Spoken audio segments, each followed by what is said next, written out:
unfit to stand before the living God. We are. And he's saying it's not because of what's on the outside, it's because of what's on the inside that you're unfit to stand before the living God. And see, what I want to share, I don't have a hard time sharing, it's super controversial, specifically in our culture and day and age, is that Jesus would constantly say, he would say that John chapter 14, verse 6, he said, I am the way, the truth, and the life. No one can come to the Father, the living God, without coming first through me. So according to Jesus, that we're unfit to come, we're unclean, we're unfit to come before the living God as we are without someone interceding for us, which is Jesus. It's controversial because we live in a day and an age where we say, oh, Jesus is one of many ways, or there's a bunch of different paths, and you can take this and do that and whatever, and all roads lead to the same place, and the reality is Jesus didn't leave that to be an option. You know, he's either absolutely out of his mind, like we talked about before, crazy, lunatic, he's absolutely lying, or he is who he said he is. He didn't leave the option of, hey, I'm one of the ways, just coming, kind of like he said, I am the way, the truth, and the life. Gosh, we live in a game that's super controversial, and we don't like the Jesus way. I'm going to warn some of you. Which has influenced a lot of our faith. He talks about a novel that he thought was great. Okay, I'm not sure I want to read it. It's a novel by someone named Franz Kafka, which is called The Trial. And in the novel, he explains that the premise of the novel is that this man was put on trial, convicted, and put in prison, trials, kept having different exchanges before judges, and all this stuff. He continued to live his entire life in prison, not knowing why he was there in the first place. To the point where, it's got this wonderful ending where I guess he joins one of the guards and finally pulls out a knife and stabs him and dies, and the book's over. Great, and he's reading the trial, Franz Kafka. And so he's in prison. His whole life he doesn't understand why and what's wrong with him. You see, Tim Keller explains that Kafka later says in a different article, the state in which we find ourselves today is sinful, but quite independent of good. The state we find ourselves in today is sinful, but independent of good.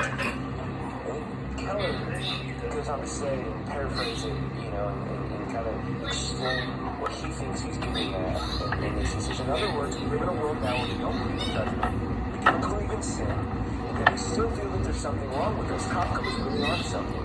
Though we've abandoned the two categories, we still have a profound and inescapable sense that if we were examined, we'd be rejected. What do you do with that? What do we do? What does this mean for us? Let's keep going. Mark chapter 7, verse 17. I told you we're jumping around a little bit. Verse 17 says this: after he left the crowd and entered the house, his disciples asked him about this parable. Are you so dull? He asked. Don't you see that nothing that enters a person from the outside can defile them? For it doesn't go into their heart, but into their stomach and out of their body. It's in these Jesus declared all foods clean. And he went on, and he said, what comes out of a person is what defiles them. For it's from within, out of a person's heart, that evil thoughts come: sexual immorality, theft, murder, adultery, greed, malice, deceit, lewdness, envy, slander, arrogance, and folly. All these evils come from inside a person and defile them. According to Jesus, the problem is the problem with living is the condition of our hearts. The condition of go back to I think that stems from the condition of our according to Jesus. So here's what I'm going to do. I'll tackle the bad before the good. So we're going to get somewhere good, but let's tackle the bad first. And so what I'm going to do in tackling the bad is I'm going to look at 4 signs of spiritual heart disease. 4 signs of spiritual heart disease. You guys ready? It's going to be fun. Let's do this. Number 1, defaulting to legalism. Defaulting to legalism. See, legalism is this. We've already mentioned it. Legalism is elevating human traditions to the standard of God's law. It's elevating human traditions to the standard of God's law. Back in this passage, verse 5, we've kind of covered verse 5, but we do 6 through 8, which we're going to do is this. So the Pharisees and teachers of the law asked Jesus, why don't your disciples live according to the tradition of the elders? Why aren't they following the tradition? And so even if you with defiled hands. And he replied, Isaiah was right when he prophesied about you hypocrites, as it's written. These people honor me with their lips, but their hearts are far from me. They worship me in vain, and their teachings are merely human rules. You have not let go of the commands, and you have let go of the commands of God and are holding on to human traditions. I want to just be real, whatever. I remember, I grew up in rural Illinois. And there was some traditions, and one of those traditions was you get dressed up for church. And I remember my youth pastor on our leadership team tells the story. He spoke a few weeks ago at Church Lady, check it out. But Jared, he tells the story of getting in trouble one time because he was wearing sandals to church. And I guess he wasn't in the Sunday best or whatever. And he was an employee, so it's like, hey, we'll wear those, we'll do that. And I just think about that, and I'm like, that's hilarious. To me, I mean, y'all should just kick me out of this church and I wear sandals all the time.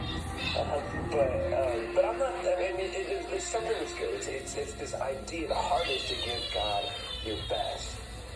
But then giving God our best becomes things that maybe God never had in mind. And I'm not saying, if you want to dress up, that's fine.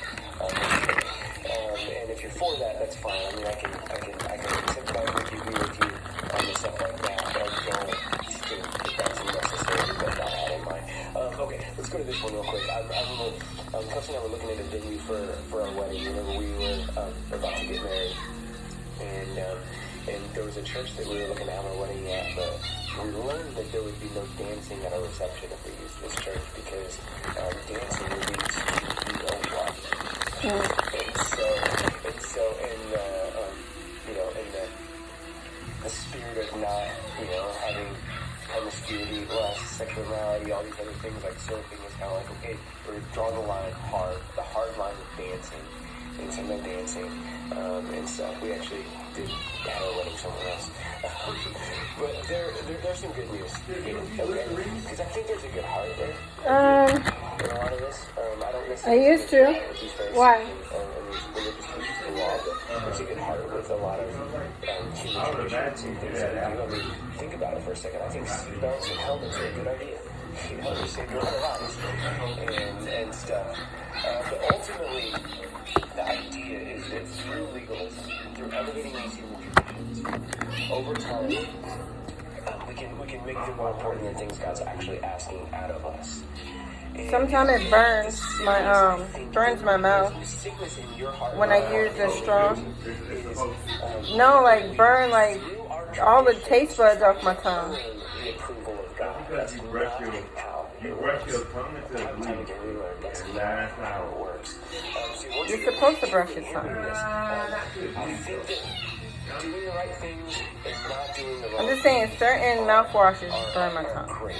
Not all. But they're conditioned not of tradition and legalism and God, look at everything I did because I earned my approval and favor and whatever.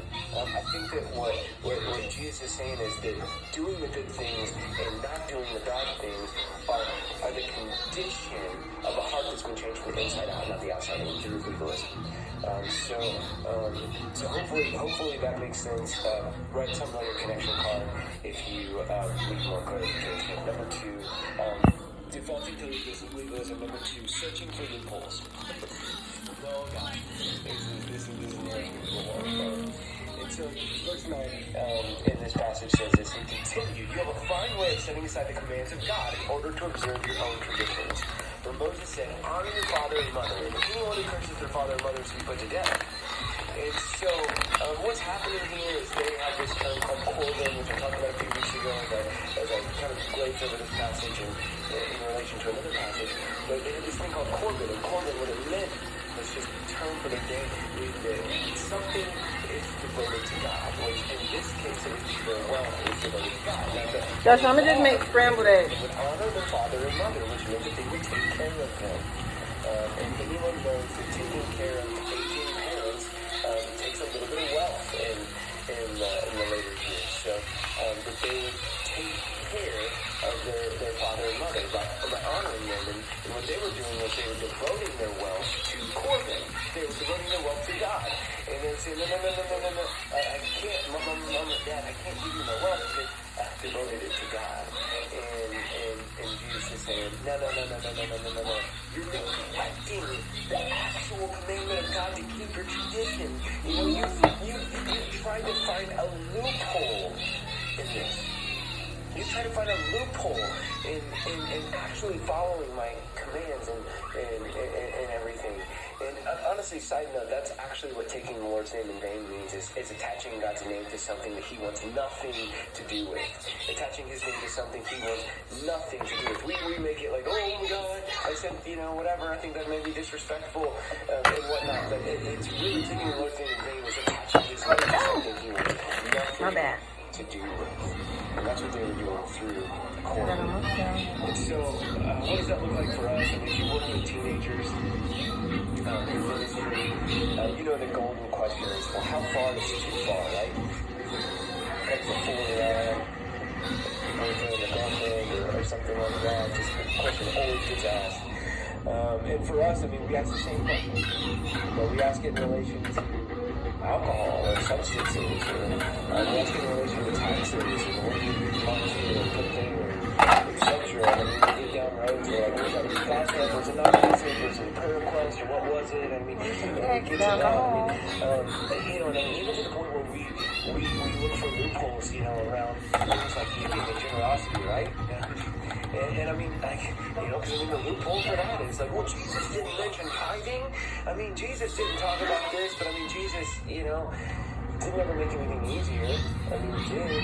He said, come to me for your cleansing, come to me for your purity, and come to me for these things. Come to me to go to the Father. But we do know that Jesus said, hey, give to Caesar what's Caesar's, give to God what's God's, and your things, and give to God your entire life.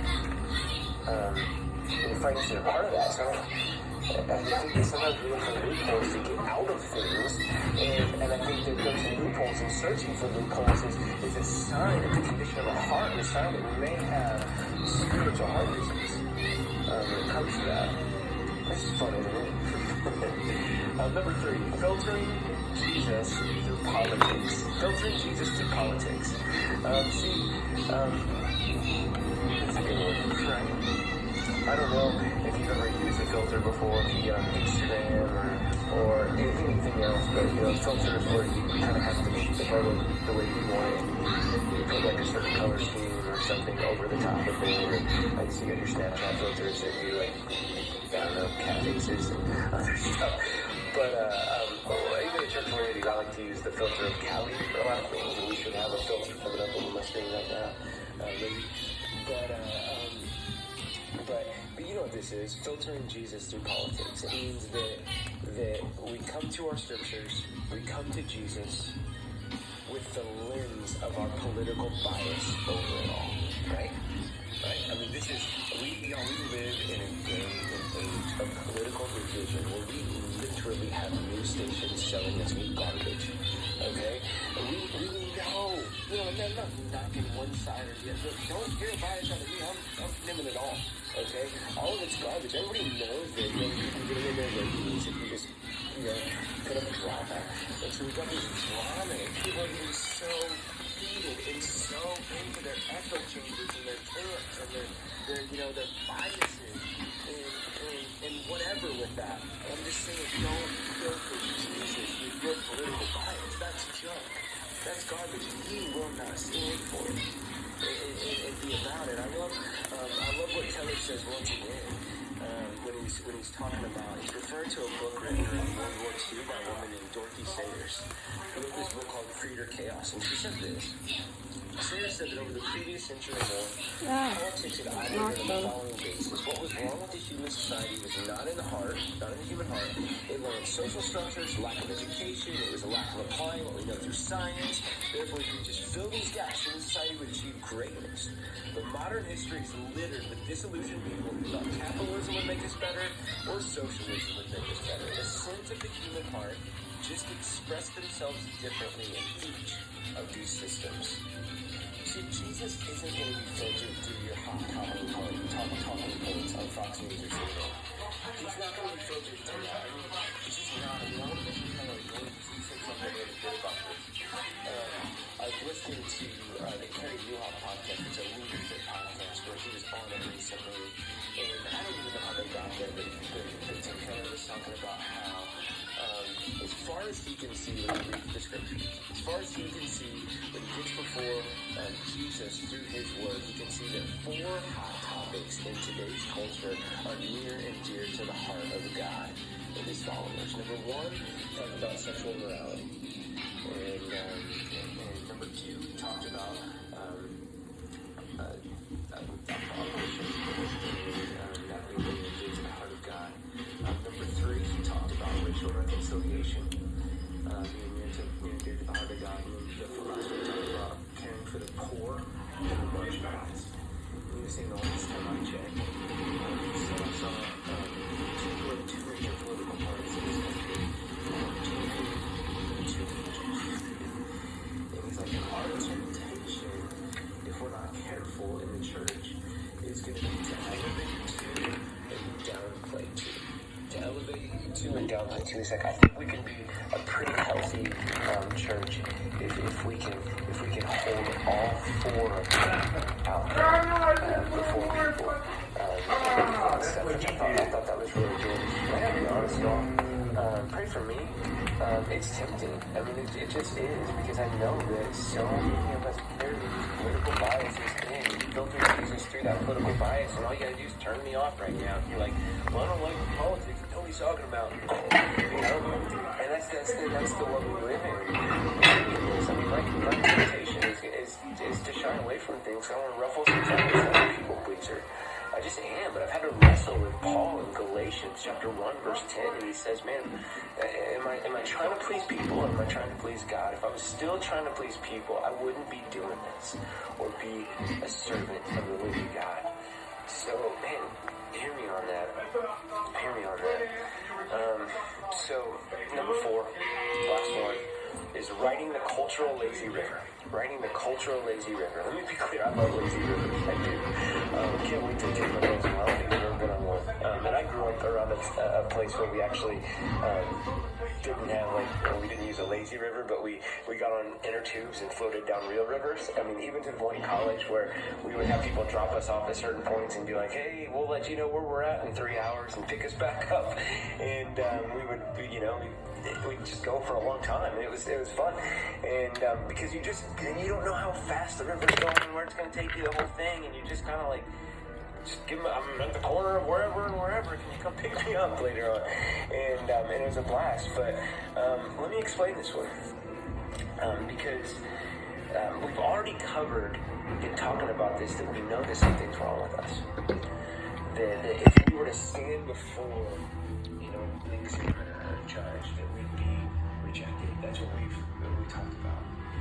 And so, whenever we kind of just ride the cultural lazy river with life, what I mean by this is we look at Instagram or TV, or look at celebrities or influencers or whoever, and we see their lives, we see what they're up to, and we see the way that they make things look, the way that they make pictures look, the way that they make their bodies look. Yeah, what are you hooking it up for like that?